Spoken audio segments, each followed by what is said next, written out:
비록 무화과 나무가 무성하지 못하며 포도나무에 열매가 없으며 감람나무에 소출이 없으며 밭에 먹을 것이 없으며 우리의 양이 없으며 외양간에 소가 없을지라도 나는 여호와로 말미암아 즐거워하며 나의 구원의 하나님으로 말미암아 기뻐하리로다. 주 여호와는 나의 힘이시라. 나의 발을 사슴과 같게 하사 나를 나의 높은 곳으로 다니게 하시리로다. 이 노래는 지휘만 한 사람을 위하여 내 수금에 맞춘 것이니라. 아멘. 여러분, 하박국이라고 하는 선지자 이름을 들어보신 적이 있으신가요? 네.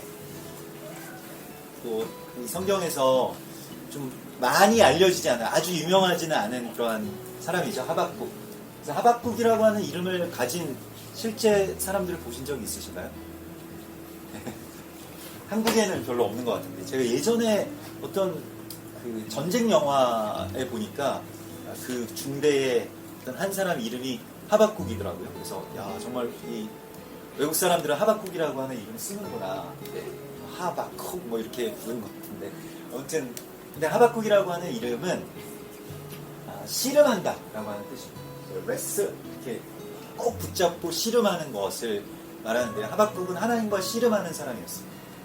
그래서 씨름하면 또 대표적인 씨름 선수가 구약에서 야곱이 있죠. 창세기에 야곱이 야복강가에서 하나님과 그러니까 씨름을 했는데, 하나님은 우리랑 씨름하는 걸 굉장히 좋아하십니다. 우리 아이들도 아침에 막 일어나면 형제들끼리 막 부둥켜 안고 막 서로 뭐 힘이 남아 돌아서 그런가 봐요. 그래가지고 막 뭐 침대 주변에서 막 씨름을 이렇게 하는데, 근데 그 씨름이라고 하는 것이 사실 우리가 자세히 보면 뭐 대결하는 것이기도 하고 겨루는 것이기도 하지만 가장 가까이 끌어안는 것이잖아요. 씨름을 하려면 가장 강력하게 붙들고 가장 가까이 가야 씨름을 할 수 있지 않겠습니까? 하나님 그래서 우리를 씨름하는 걸 좋아하세요. 그래서 하나님이 야복강가에서 야곱과 씨름하실 때 그냥 한 번에 뭐 아주 상대도 사실 안 되죠. 근데 밤새도록 씨름하시잖아요. 너무 좋으셔가지고. 우리가 이렇게 가까이 나를 붙들고 나와 함께 씨름하고, 이건 하나님 정말 기뻐하시거든요. 그래서 우리도 그 씨름하는 기도를 해야 되는데, 하박국 선지자는 하나님께 씨름을 청한 사람입니다. 하나님께서 오셔서 씨름하자 이런 것이 아니라 하박국이 직접 하나님께 올라갔어요. 그래서 자기가 그 성의 막루에 올라가서, 사실 보통 일반적으로 선지자들은 하나님이 부르시면 하나님의 영이 임하시면 선지자가 됩니다. 그래서 뭐 예언도 하고 뭐 이렇게 되는데, 하박국 선지자는 반대로 자기가 하나님 부르신 것도 아닌데 자기가 성루에 올라가서 하나님께 막 따지고, 하나님 대답해 보십시오. 하나님 살아계시다라고 하면 말씀 좀 해보십시오. 라고 하면서 하나님과 한번 이 씨름 한판에 붙었던 그런 선지자예요. 그래서 어떤 면에서는 굉장히 멋있는 그런 선지자라고 할 수가 있겠죠. 이렇게 수동적으로 하나님의 말씀을 그냥 단순히 이렇게 전하는 것이 아니라 하나님께 올라가서 하나님과 씨름했던 사람이에요. 여러분, 기도하는 것에도 하나님과 씨름하는 기도가 필요합니다. 그러니까 우리가 물론 하나님께 순종하고 하나님의 뜻을 받아들이고 하나님의 어떤 그 말씀을 듣고 하는 것도 필요하지만, 하나님과 막 씨름하는 것, 하나님께서 그러다 보면 그 힘과 힘이 섞이면서 하나님께서 우리 가운데 주시는 어떤 뜻이 발견되거든요. 하박국 선지자가 하나님을 찾아가서 씨름하자고 했던 이유는 무엇이냐면, 바벨론이라고 하는 정말 명확하게 악하고 교만하고 우상을 숭배하는 나라가 점점 힘이 강대해져서 이제 북이스라엘이 멸망했는데 이제 유다 나라까지 이제 그 침공한다는 소식이 들려옵니다. 그래서 나라가 지금 멸망하게 생겼는데, 그 바벨론의 군대의 어떤 그 공포감, 그러니까 이 모든 것들을 다 무너뜨리고 학살하고 파괴하는 그 바벨론의 그 군사들에 대해서 이 하박국 선지자가 아주 잘 알고 있었던 것 같습니다. 하박국이 근데 그렇게 지금 대적이 몰려오는데 하나님 어디 계십니까? 뭐 하고 계시는 겁니까? 우리 나라는 어떻게 되는 겁니까? 우리를 어떻게 하시려고 지금 이 지경까지 이런 상황까지 되었습니까? 라고 하는 것에 대해서 하나님과 씨름했다는 것입니다. 뭐 자기를 위해서, 뭐 자기의 어떤 그런 유익을 위해서 하는 것이 아니라, 사실 이스라엘이라고 하는 나라는, 유다 왕국이라고 하는 다윗의 왕국이 무너지면 안 되는 거잖아요.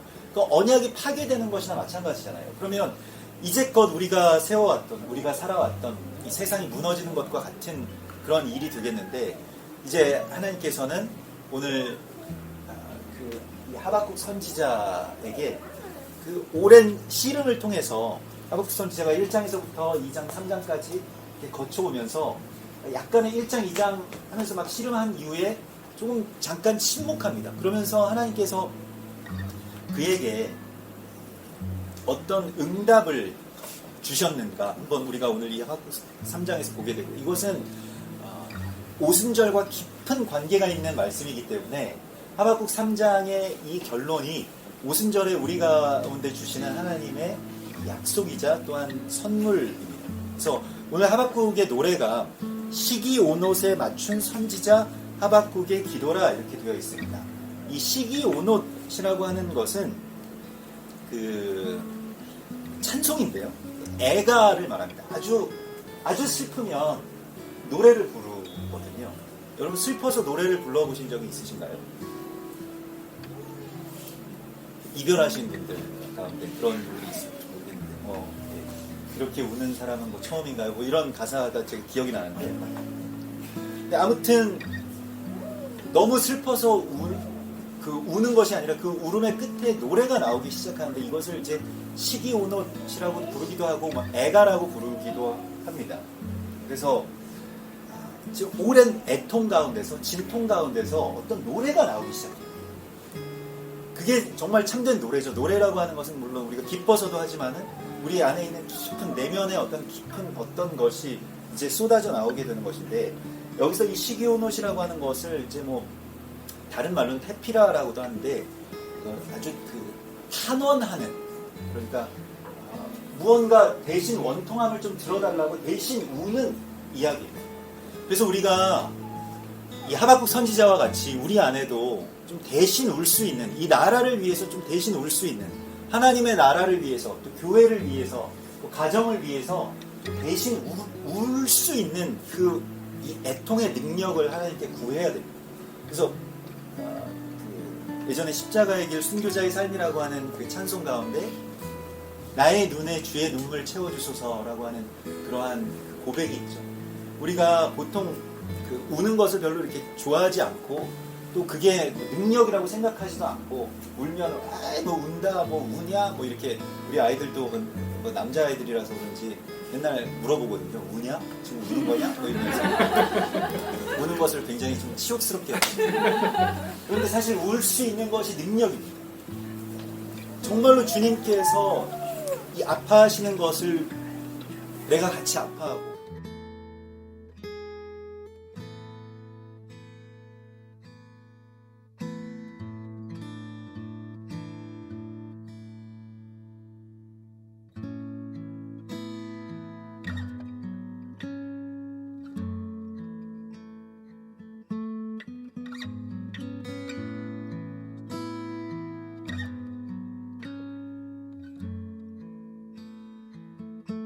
아버지의 마음을 가까이에서 씨름하다 보니까 알게 된 거예요. 아버지의 마음, 어머니의 마음을 알게 되는 그 순간이 오게 되는 거예요. 그게 막 그 한참 동안을 씨름하다가 그 마음이 부어지게 된 거예요. 아버지의 마음. 사실 성령께서 우리 가운데 오셔서 주시는 마음이 바로 그것이거든요. 하나님의 마음, 아버지의 마음. 우리 그게 이제 우리의 어떤 공부나 어떤 깨달음을 통해서 오는 것이 아니고, 하나님께서 오늘 우리 가운데에 이 아버지의 마음을, 또 주님의 눈물을, 예수 그리스도께서 예루살렘을 바라보시면서 우셨던 그 울음의 실체를 우리 가운데도 허락해 주실 것이라고 약속하십니다. 그래서 여러분 기도하실 때 이 애통의 능력을, 나에게도 그런 복을 허락해 주십시오 라고 기도하시면 좋겠습니다. 다른 사람들의, 다른 생명의 그런 아픔들을 같이 느끼고 또 대신 울어줄 수 있는 능력이야말로 가장 큰 하나님께서 주신 선물이라고 생각을 합니다. 오늘 그래서 하박국 선지자가 여호와여 내가 주께 대한 소문을 듣고 놀랐습니다 라고 이렇게 고백을 하는데, 여기서 놀랐다는 것은 뭐 아주 깜짝 놀랐다 이런 말이 아니라, 이 야레라고 하는 것은 그 놀라다라고 하는 뜻도 있지만 경외합니다. 내가 아주 이 놀라울 만한 아주 기쁨의 소식을 들었습니다 라고 하는데 무엇에 대해서 말합니까?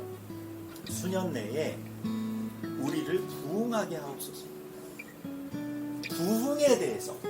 그러니까 지금 어떤 그 정치적으로는 군사적으로는 지금 굉장히 어려운 상황 가운데 들어왔는데 주님께서 하박국 선지자에게 주신 꿈이 무엇이냐면 부흥이었습니다.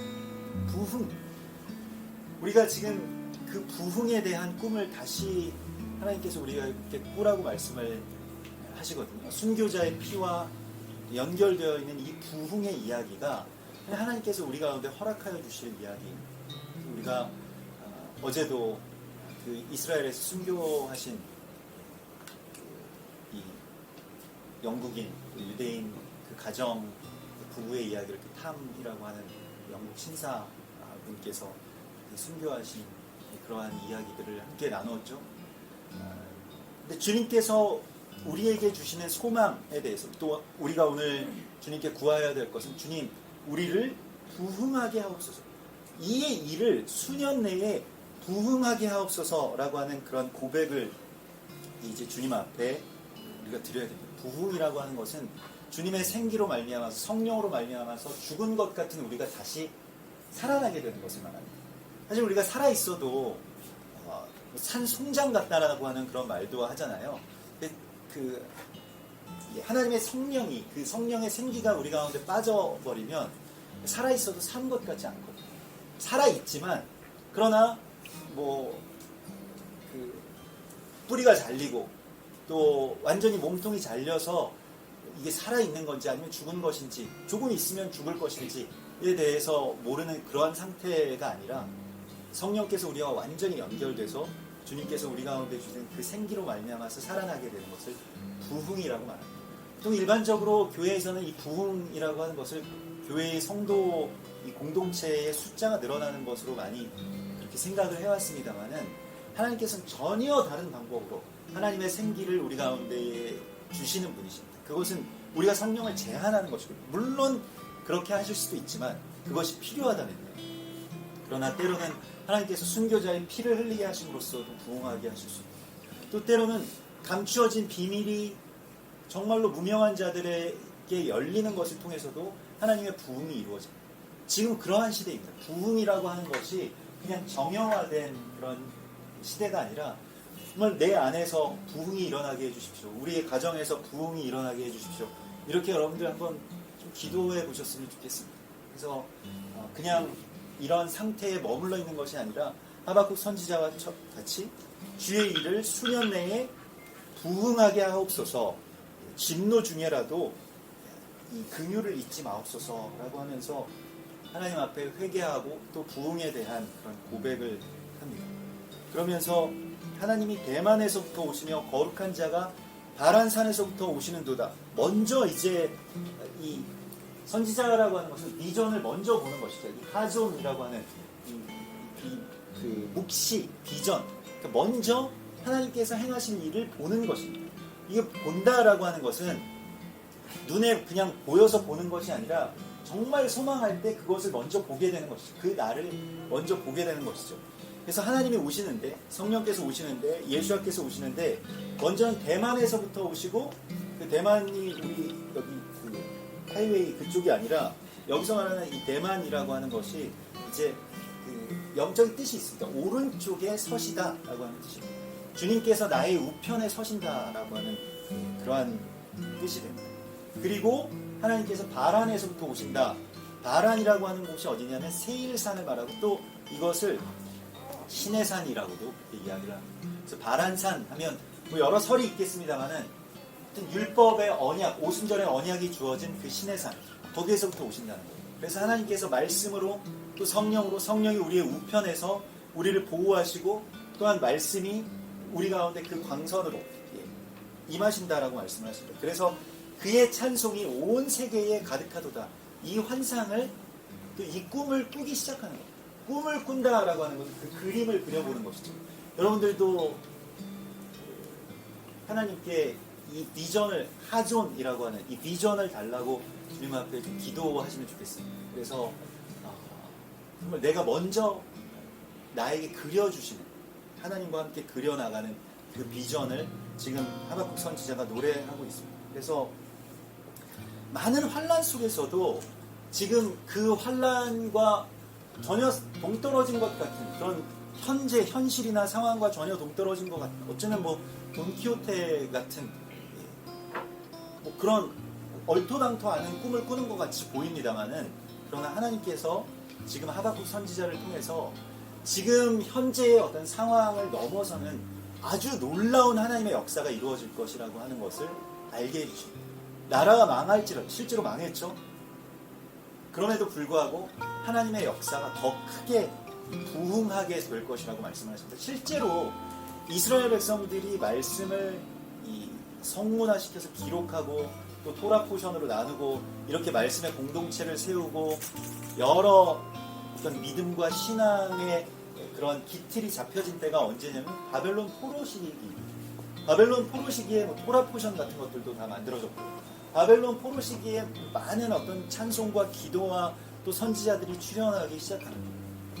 그래서 우리가 생각했던 것보다도 하나님께서는 더 놀라운 그런 그 계획들을 갖고 계시기 때문에 우리에게 이러한 꿈을 달라고 우리가 주님 앞에 기도하면 좋겠습니다. 우리가 세상의 꿈에 복속하지 말고, 세상의 꿈에 끌려다니지 말고, 세상이 우리에게 꾸라고 하는 그런 꿈들에 끌려다니지 말고, 하나님께서 우리에게 주시는 그 꿈이 있을 겁니다. 그것을 우리가 구하면서 바라면서 살아가면 좋겠습니다. 제가 그 며칠 전에 책을 한 권 읽었는데 정지우라고 하는 분의 책이었던 것 같은데, 인스타그램에는 절망이 없다라고 하는 그런 제목이었어요. 그래서 그 제목이 좀 특이해서 보기 시작했는데, 세상 사람들은 이제 뭐 SNS, 뭐 인스타나 뭐 여러 가지 그런 것들을 하면서 그냥 자신의 어떤 이 프로필이나 어떤 근황 사진에 뭐 엄청난 바베큐나 딱새우 같은 것들이 올라가면 이제 행복한 삶인 줄 아는 것 같다, 뭐 이렇게 하면서 이게 시작이 되는 그러한 글이었는데, 근데 문제는 무엇이냐면 예전에는 정말 도달할 수 없었을 것 같은 그러한 그림들을 우리가 만들 수 있는, 마음만 있으면 만들 수 있는, 그러니까 실제로는 그렇게 행복하지 않아도 그 프레임 안에 갇혀있는 어떤 이미지를 만들 수 있는 그런 세상에 우리가 세상에 왔다는 것이죠. 그래서 굳이 뭐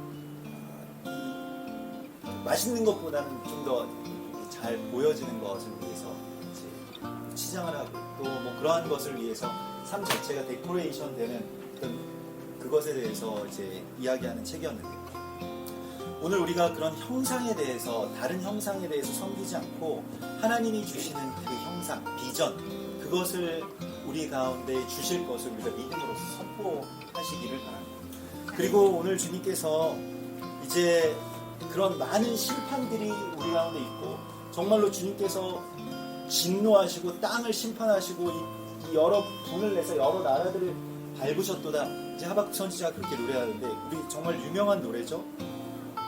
내가 이 소식을 들었을 때 창자가 떨릴 만큼 굉장히 두려운 소식이었습니다 라고 하는 것이죠.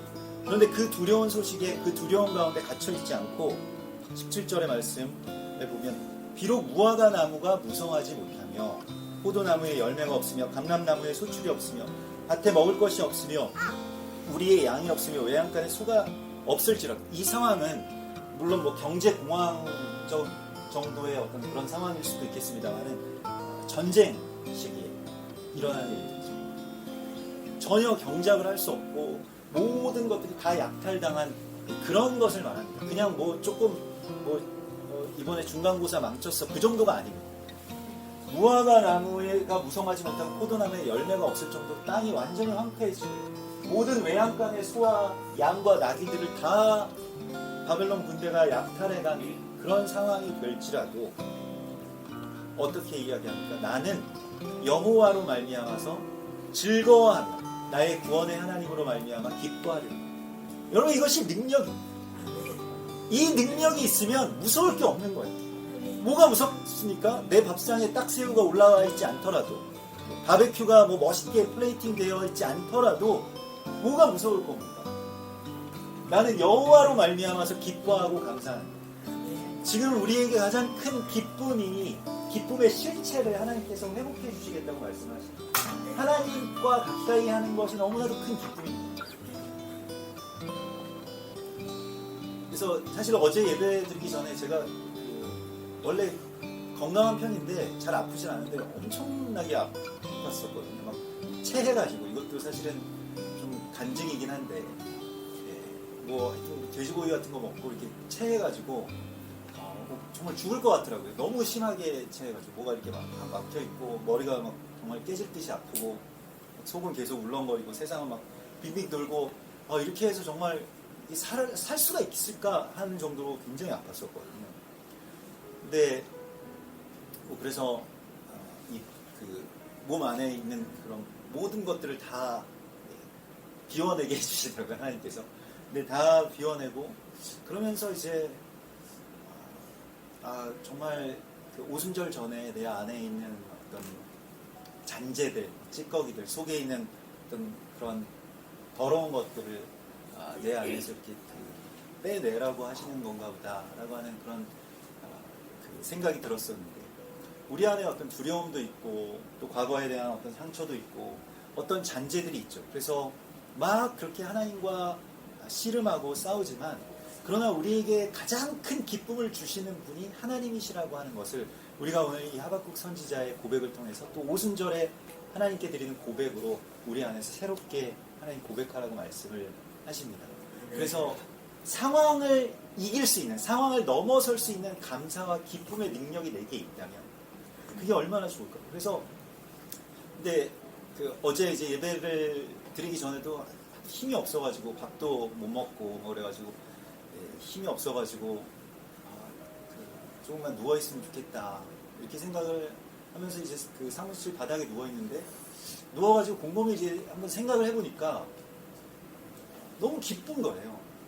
오늘 저녁에 예배가 있는데 짧게 끝나지 않고 8시부터 12시까지 예배할 수 있고 그리고 끝나고 나면 다음날 아침에 또 여기 와서 예배할 수 있고 이 예배가 끝나면 또 다음날 예배가 있구나 이 생각을 하니까 원래는 좀 부담스러워야 되잖아요. 그래도 준비할 것도 있고 또 말씀도 준비해야 되고 찬양도 준비해야 되고 여러 가지 생각할 게 많은데 근데 너무 기쁜 거예요. 막 그 기쁨이 이렇게 몰려오는데 정말 이게 살아있는 것이고 내가 정말 죽지 않고 살아서 여호와의 영광을 노래한다는 것이 이것이구나 라고 하는 것을 바라보면서 또 예배 가운데 주신 큰 그 희락의 기름 부으심이 저는 뭐 여러분들 각각이 좀 다르실 수 있겠습니다만 그런 기쁨이 있더라고요. 그래서 너무 감사하고 참 기쁜데 특별히 저는 모르겠습니다. 여기에 그 샤반 예배가 열리고 난 다음에 여기서 드리는 예배가 참 그냥 뭐 별 이유 없이 기쁘고 여기에 오신 이 자녀들 특별히 이 다음 세대 청년들과 자녀들이 정말 하나님 기뻐하시는 사람들이구나 라고 하는 것을 느낍니다. 사실 여기에 이렇게 나오는 것 자체가 대단한 일이죠. 자녀들이 여기에 같이 나와서 이렇게 예배 드린다라고 하는 것이 이미 우리의 어떤 기쁨의 이유인 것 같아요. 여기에 정말 우리가 불씨가 돼서 큰 그러한 성령의 역사하신 그 부흥으로 연결될 것을 믿습니다. 그러면서 오늘 마지막 절에 주 여호와는 나의 힘이시라 나의 발을 사슴과 같게 하사 나를 나의 높은 곳으로 다니게 하시리. 나를 높은 곳으로 다니게 해주시리.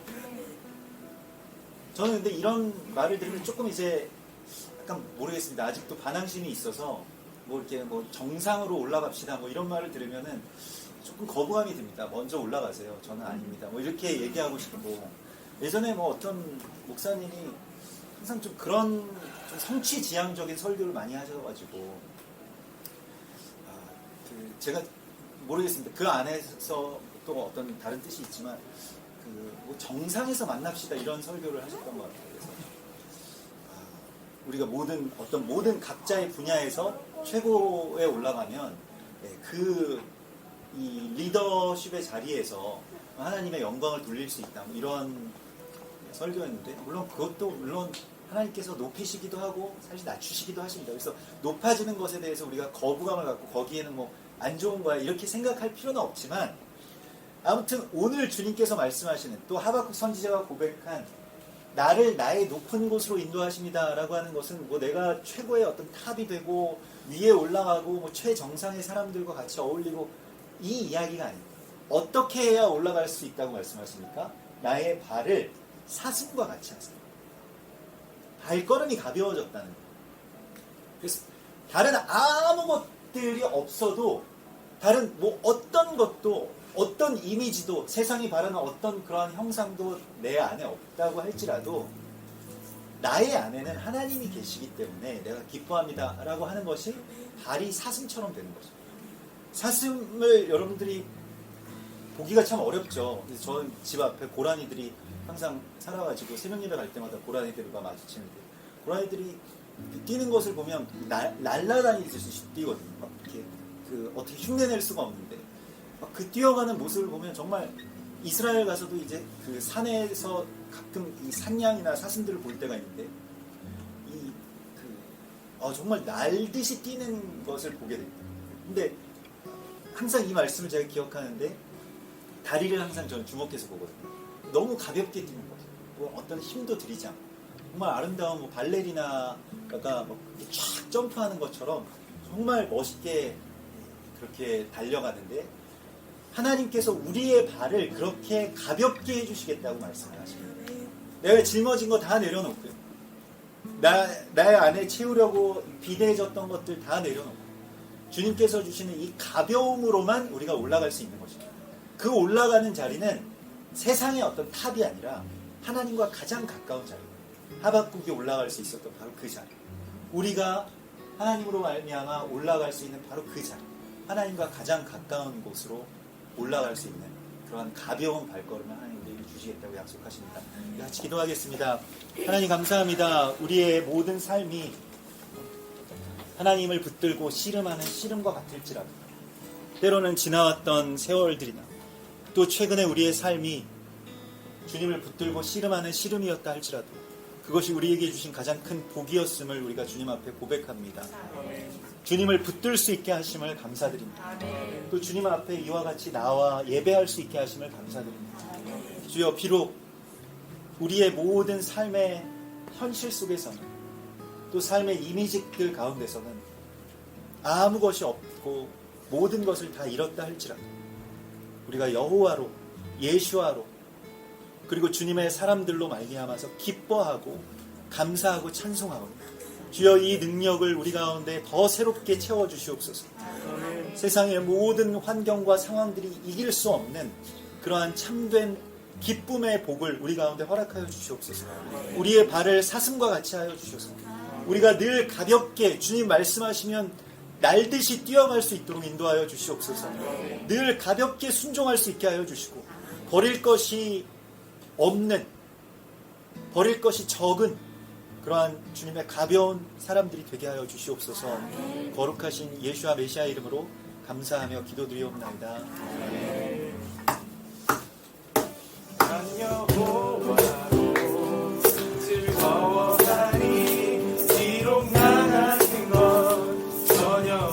주 여호와는 나의 힘이시오, 내 힘, 나로 높은 곳에 다니게 하시네. 다시 한번 안녕하로 즐거워하리. 비록 나 가진 것 전혀 없다 해도 주 여호와는 내 힘이시라. 나로 높은 곳에 다니게 하시네. 다시 한번 찬송합시다. 안녕하로 즐거워하리. 비록 나 가진 것 전혀 없다 해도 주 여호와는 내 힘이시라. 나로 높은 곳 다니게 하시네. 비록 견딜 수 없는 시련 닥쳐와도 주님 내 곁에 계시네. 손에 가진 것이 전혀 없다 해도 늘 나와 함께 앉으시네.